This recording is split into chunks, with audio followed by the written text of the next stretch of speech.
Suddenly, his attention was called upward, and his face lit up as he pointed.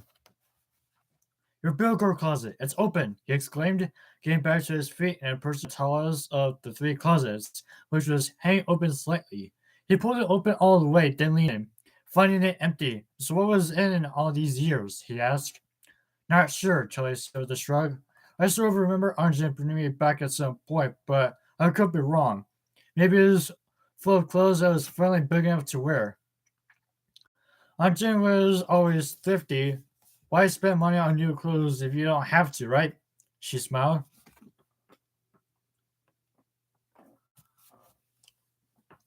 John glanced briefly at the smaller closets, but he left them alone. I'm going to see if I can find any full albums or paperwork, Charlie said, and she nodded absently as Stanley rolled back to his starting point. As she left the room, she heard him starting up again, making another round in the track. The room that had been her father's was next to Charlie's. It was at the back of the house, and it had too many windows. In the summer, it was too hot. In the winter, the cold dribbled in like a persistent leak. But Charlie had known without being told why he used it.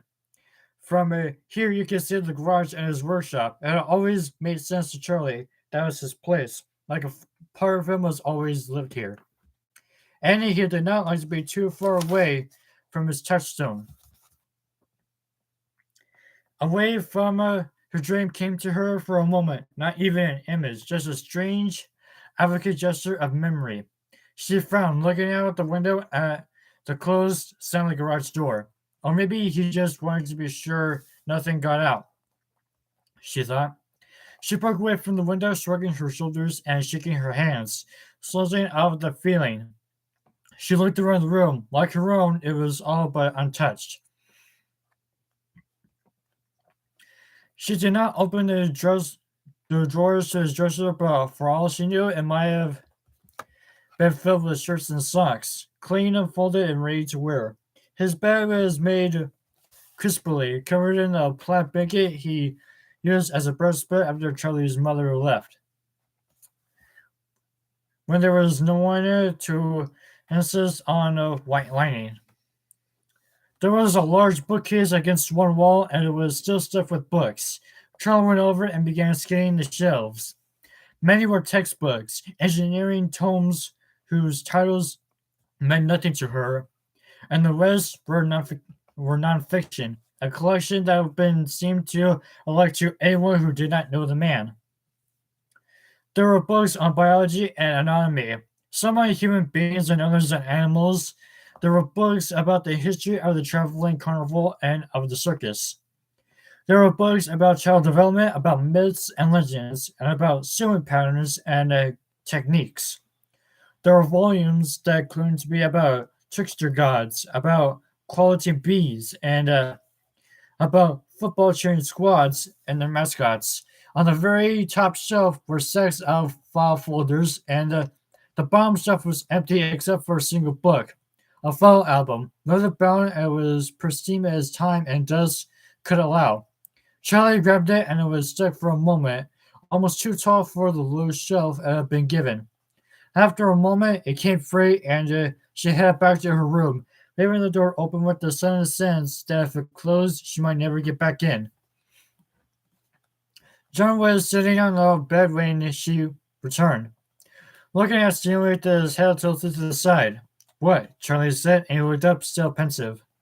I was wondering if he's been lonely, he said, then shrugged. He's got a Theodore, Charlie said, pointing to the stuffed rabbit with a smile. It's Ella, who's all alone in the closet. Watch. She placed the album beside John on the bed and went to its foot, then turned the wheel that set Ella on her track.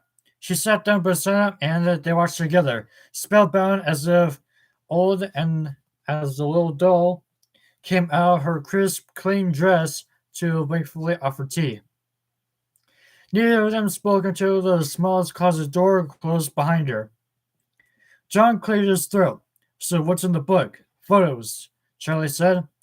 I haven't looked at them yet. She picked up the album and opened it at random. The top picture was of her mother holding a baby, maybe a year old. She held the child above her head, flying it like an airplane, her head thrown back in the midst of a laugh, her long brown hair swinging out into the arc behind her. The baby's eyes were wide, its mouth open in delight. Jean smiled at her. "You look so happy," he said, and she nodded. "Yeah," she said. "I guess it must have been, if that's me." She could not add aloud. She opened it to another page, where the only picture was a large family portrait, stiffly posed at a studio. They were dressed formally. Charlie's father was wearing a suit. Her mother was in a bright pink dress with padding that lifted her shoulders almost to her ears. And her brown hair was stringing it flat in place. Each of them was holding a baby, one in a white frilly dress and one in a sailor suit. Charlie's heart skipped, and beside her, she heard John take a sharp, quick breath.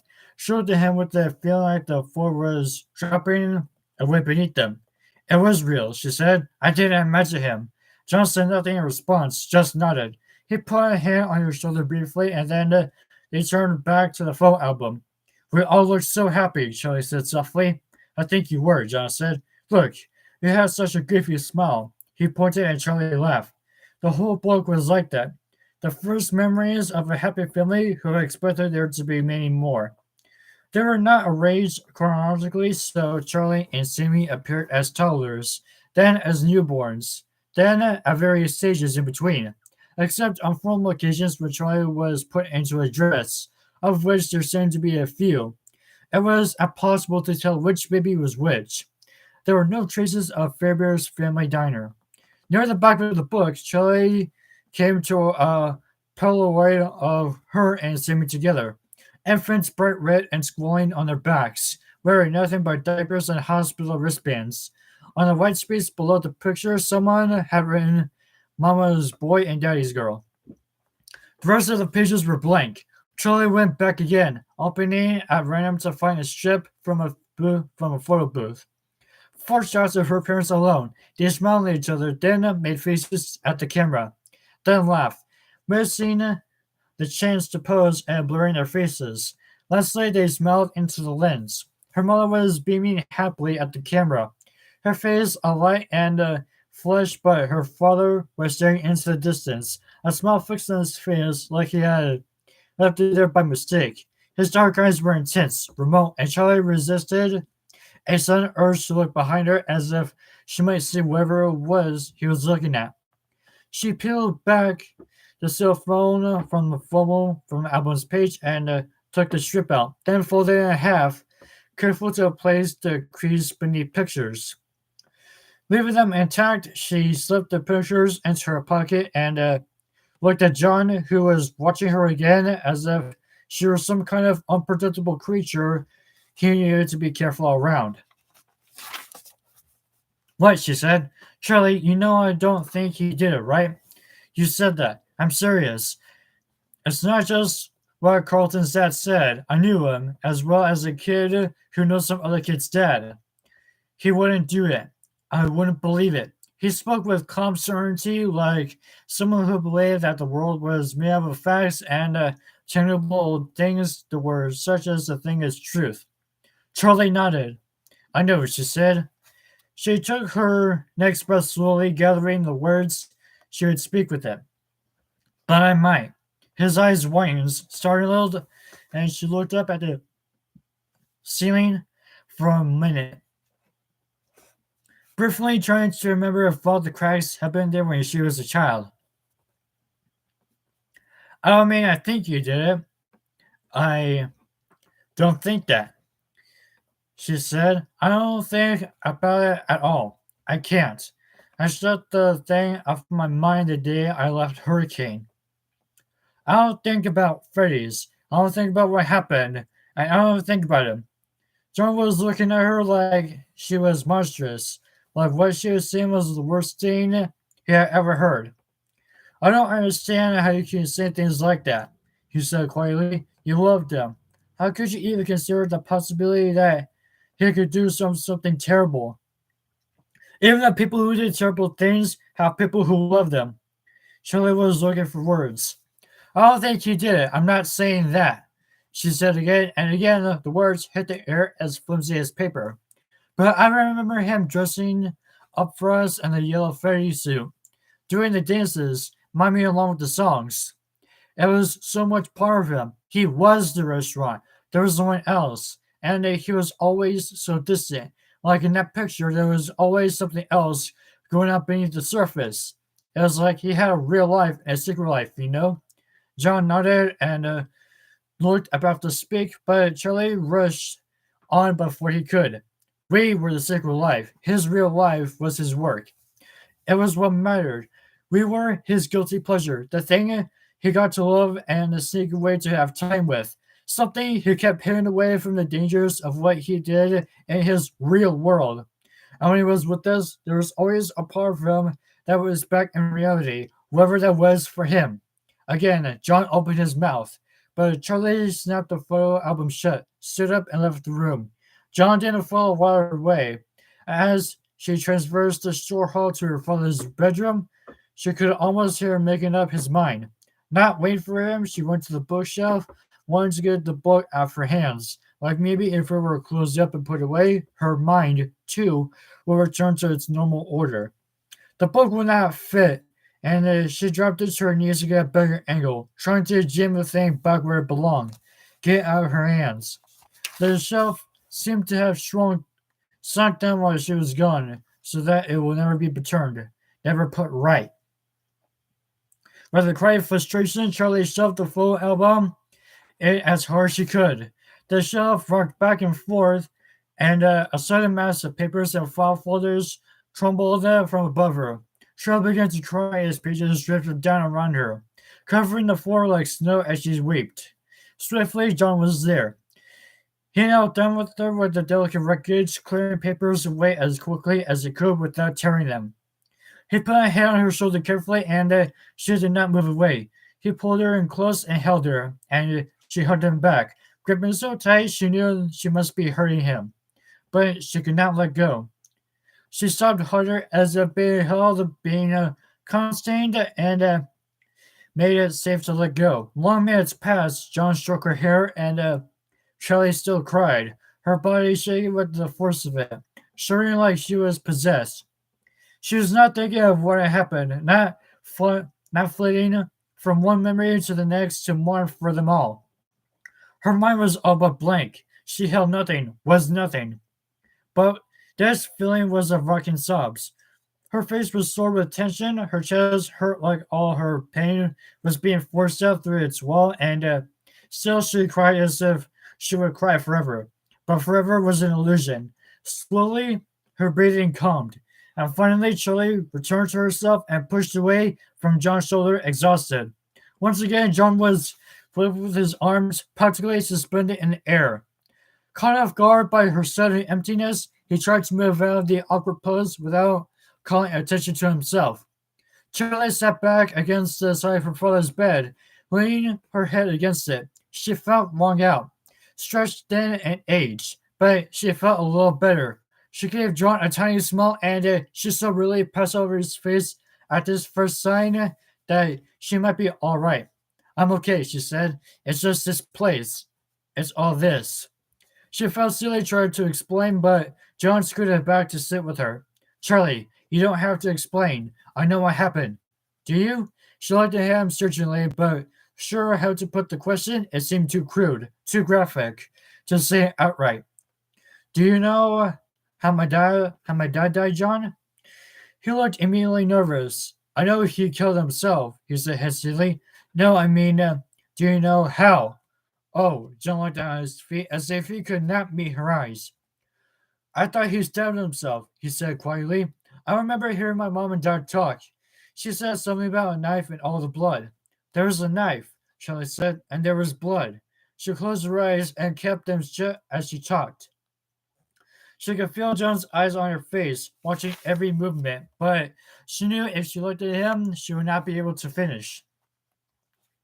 I never saw it, she said. I never saw the body. I don't know if you remember, but my aunt came to get me at school in the middle of the day. She stopped, waiting for confirmation. Her eyes shut tight. I remember, John's voice said from the darkness. That was the last time I ever saw you. Yeah, she came and got me, and I knew something was wrong. You don't go home from school in the middle of the day because everything's fine. She took me outside to her car, but we didn't get in right away. She picked me up and set me on the hood of the car, and she told me she loved me. I love you, Charlie, and everything is going to be okay, Aunt Jen said, and then she destroyed the world with the next two words she spoke. She told me that my father had died, and she asked if I knew what that meant. And Charlie nodded because she didn't know, and because with the awful presence, she was not surprised. She said I was going to stay with her for a couple of days, and we will go get some clothes from the house. When we got there, she picked me up like I was a little kid, and as we went through the door, she covered my face with her hands so I wouldn't see what was in the living room, but I did see. It was one of his creatures, one that she had never seen, and it was facing the stairs. Its head was bowed a little so that Charlie could see that the back of its skull was open, the circuits exposed. The limbs and joints lay bare, a skeleton of naked metal strung with twisted wires of bloodless circulation, and its arms were outstretched in a lonesome fistulum of aberrance. It was standing in the middle of a dark, still pool of some liquid that seemed as though it must have been impracticable to be spreading. She could see its face. If it could be called a face, its features were scarcely formed, crude and shapeless. Even so, Charlie could see with their contour almost grotesque. The thing could be weeping if it had been wept. She stared at it for ages, though it had been less than seconds, no more than a glimpse as Aunt Janet swept her up the stairs. Yes, she had seen it so many times since then when she slept. When she woke, suddenly she articulately closed her eyes. She would appear to her. The phrase processing its way into her mind as it had pressed into the world. Its blind eyes were only raised bumps like the eyes of a statue, seeing nothing but its own grief. In its hand, almost an afterthought, was the knife. When Charlie saw the knife, the whole thing snapped into focus. She knew what the thing was, and she knew what it had been built for. John was staring at her, horror creeping in. That's how he trailed off. Charlie nodded. Of course. He made a movement to comfort her again, but it was the wrong thing to do. Without thinking, Charlie moved slightly, slipping out of reach, and his face fell. Sorry, she said quickly. Sorry. John shook his head quickly and turned to the jumble of papers on the floor. We should look through these, see if there's anything here, he said. Sure, she said brusquely, dismissing his attempts at reassurance. They began randomly. Everything had fallen in such a mass there was no longer another way to begin. Most of the papers were engineering blueprints and pages of equations. Incomprehensible to them both, they were both text forms with John took up eagerly, hoping for information about Fibber's family diner, but he gave up with a sigh after 15 minutes, flinging the papers down.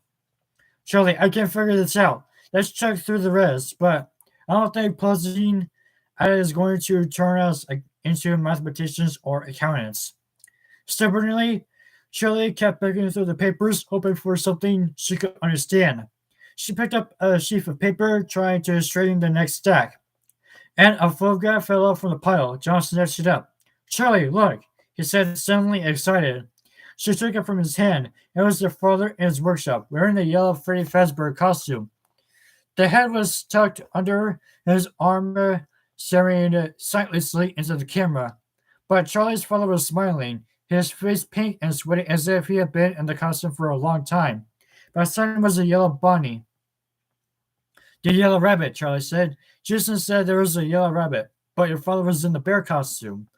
The rabbit must be the robot, Charlie said. Look at the eyes. They're red. She peered closer. The eyes were glinting red, but they weren't glowing. And in a moment, she saw why. It's not red eyes, it's red eye. There's a person in there.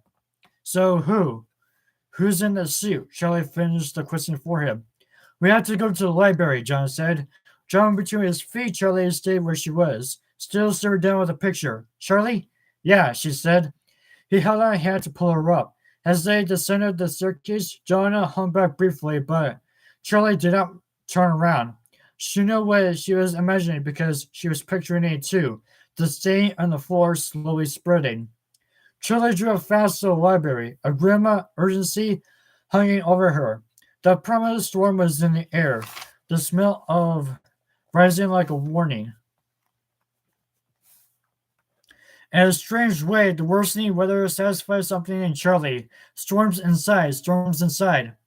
I've never been this eager to get to the library, John joked, and she smiled slightly without humor. The main library in Hurricane was next to the elementary school where they had gone for the memorial ceremony. And as they got out of the car, Charlie glanced to the playground, envisioning children screaming and laughing as they ran circles, immersed in their games. They were so young. They hurried up the few steps to the library together, a square modern brick building that looked as if it had a comma paired with the school beside it.